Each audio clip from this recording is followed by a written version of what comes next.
They took everything from us.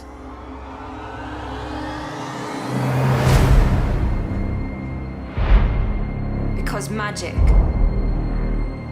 runs through us.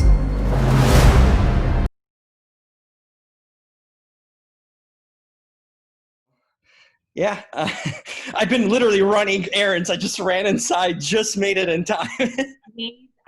This has been the craziest morning for me, running around like a lunatic too. So no worries. That makes two of us then. Well, Yep. want to get going with it. Start out. I tried to binge as much as I can on this show. So I got through 3 episodes so far, and it keeps on dragging me for more. Wow, the first impression I had about it, what a mixture of things. I mean, you have the kind of the magical, mystical thing. You have the medieval aspect to it. You have a very violent and gory aspect to it too. Tell me what kind of struck you initially when you saw the script, when you were approached about this film, this show. What were your immediate kind of reaction? Because I feel like it's got a little bit of everything, really. Yeah, I think I felt a bit of that, which is how incredible that this tale is going to kind of go in all these directions and incorporate, Frank Miller's aesthetic and this young woman's coming of age and this mystical, fantasy element. I loved it. I read it and I thought, well, Tom Wheeler and Frank Miller have written this script and Mm-hmm. they're telling this tale, and I really want to do it. I want to be a part of it. Did it remind you of any other books or shows or movies? Did you have like kind of an immediate connection to something that you were maybe familiar with? Well, I think I was, I've known of the Arthurian legend, like I think Mm-hmm. everyone in the world. And I've had a bit of a fascination with it, not, an intense one, but I had certainly seen Excalibur, over and over again. Actually, I watched it. That was the one where I remember my first meeting with Tom and Frank. I talked a lot about how many times I'd seen Borman's Excalibur. And, I think for me, I wanted it to feel like its own world. It's like, it wants to be its own thing, but I love the legend, and the legend stands on, on the sort of shoulders of what's come before. So I think it's a really fresh and interesting take on this new aspect of it, which was really cool. It's interesting. Some might not know, for television and shows, you switch off directors. You don't have like on a movie, you have one director throughout the project. You were fortunate enough to take the first crack at the show, the first few episodes. Tell me what do you kind of approach? Because you've done a lot of shows, you've directed, and it's a different flow than it is on a movie. How do you kind of approach coming onto an ongoing series? And now this one is kind of a beginning series. Is there a difference in approach that you kind of look at when you come into a long-standing project already going, you're just kind of fitting in a sense, a piece of the puzzle versus something that's getting kick-started and you're the first one at the helm of it? Yeah, there is a difference. And I love doing both. I've done plenty of episodes of long-standing shows, and that in itself can be very exciting. It's a show like that you admire and that you love the world and you want to go in. And depending on the kind of show, you do get freedom to sort of find your place and make it your own, but you're still doing an episode of a show that's established, and it still needs to be that kind of show. But when you do the pilot and you start off a series, I love that kind of more than anything, because it's an opportunity to sort of make a movie. You're setting the tone, you're doing a lot of the hiring, the casting, you're figuring out what the visual language is, you're making those decisions that are going to impact the series going forward. So for sure, doing a pilot is, as a creative person, is exceptional, because you get to have a seat at the table and to make a lot of creative choices. I loved initially, my first thing was when I heard about it was Katherine Langford. I'm a big fan of her. I think people are starting to realize, I mean, her and her sister are mega talents, and they're really starting to come on the scene.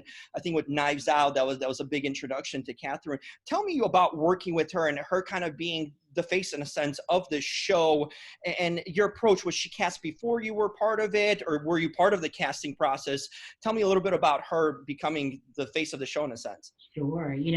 She was cast before I came on, so I wish I could take credit for the amazing casting. You get to But work with it, though. You get a good but you piece. know what? I reap the benefits Yeah. because I think she's such a tremendous talent, and she brought so much more to Nimue than I could have ever imagined. Like, she just has all this, vulnerability and strength and nuance, and she works so hard. And I think she just is Nimue. I can't imagine anyone else, doing this role or playing this character.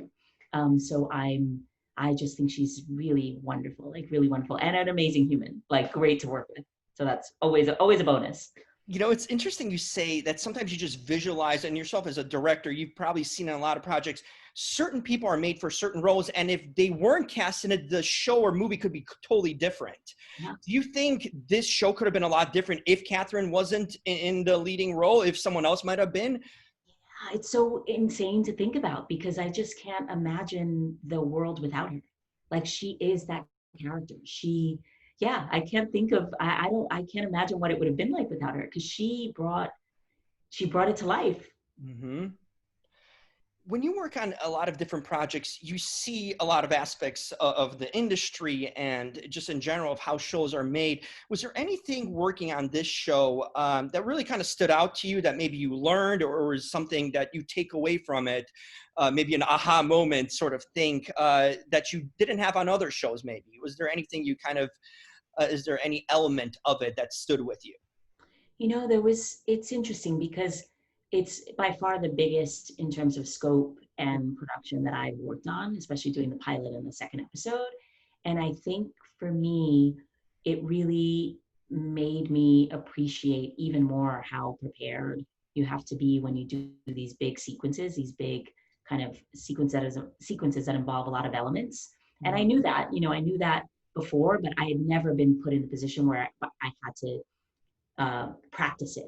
I'd never worked with horses and weaponry and fire and smoke and sand and all There's the a lot things of that elements here. Yeah, a lot that's of elements. a lot. And you got to be safe. You need the crew to be safe, the cast to be safe.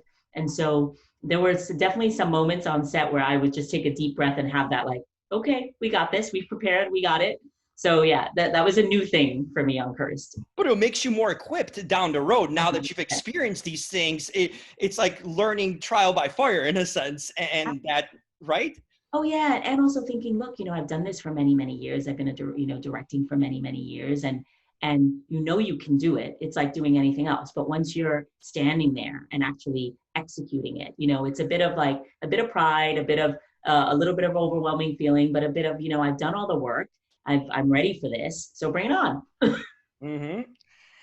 I'm curious. I'm always, whenever I talk to directors or actors, I'm always curious because I feel like a lot of your personal life influences your work. Like the more of a robust and fulfilling actual real life you have, the more you kind of are more aware with your work. What are some of your hobbies and interests that you kind of have in your actual everyday life when you're offset and away from it that you maybe like to get away to in a sense?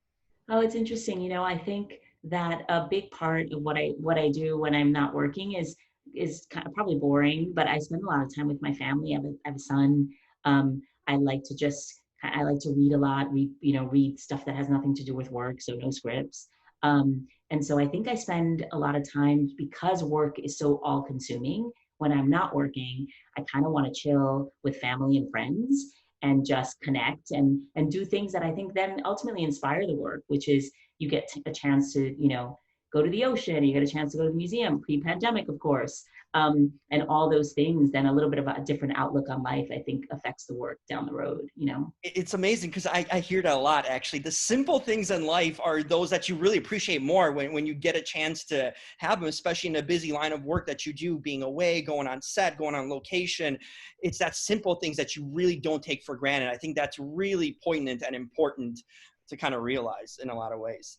Yeah, I agree. And especially now, even more so where we're so restricted on what we can do, outside of our homes that, just having dinner every night with my husband and my son, I feel incredibly grateful. I'm like so happy that I get to do that. It is interesting. It puts everything into perspective. And wanted to finish off on this note, any shows now that we've had a lot of time kind of being inside, any shows or films or documentaries that you've seen that kind of really, in a sense, made your mind to go in a lot of different places? Because I'm watching other different things. I'm into the new unsolved mysteries. Anything that kind of captivated you that you've seen over the last couple of months that you really enjoyed? Oh yeah, I've watched, I think probably like everyone, I've been watching so much. And I finished recently Unbelievable, this series on Oh, Netflix. yes. I thought Good that one. was incredible. So well done. Mm-hmm. So well done. I just thought beautiful, like restrained storytelling. The story. One of those where I was so tense watching it, just trying to figure out what was going to happen. So yeah, I think that's what's most in my mind because I just recently finished it. And then I've been watching a ton of stuff, I think, like everybody else, and finally watching sports again. I have everyone's watching football, no, not American football, Yeah, soccer. football. So that's on constantly now. Are you a fan or just the son? Actually, just probably by association. My husband's English and Spanish, so it's then my kid plays. That's in his blood. Yeah, so it's just always on in the background. So I'm kind of always like going in and checking it out a little bit. It's fantastic. I'm a fan myself. Well, thank you so much for taking the time. Really enjoyed. Looking forward to finishing off the show. I'm definitely into it right now. So I've been a fan of your work for a long time. I've seen a lot of your projects. So continued success and keep on making work. Hopefully we can all kind of get back to a norm sooner or later. You can keep on doing the work, that we all kind of need and the getaway that now we've realized shows and TV really are. Oh, thank you so much. Thank you. I really appreciate it. Absolutely. Have a great one. Hope to connect down the line. Yeah. Take care. Bye-bye. Bye-bye. You are a warrior. This is our only chance at survival.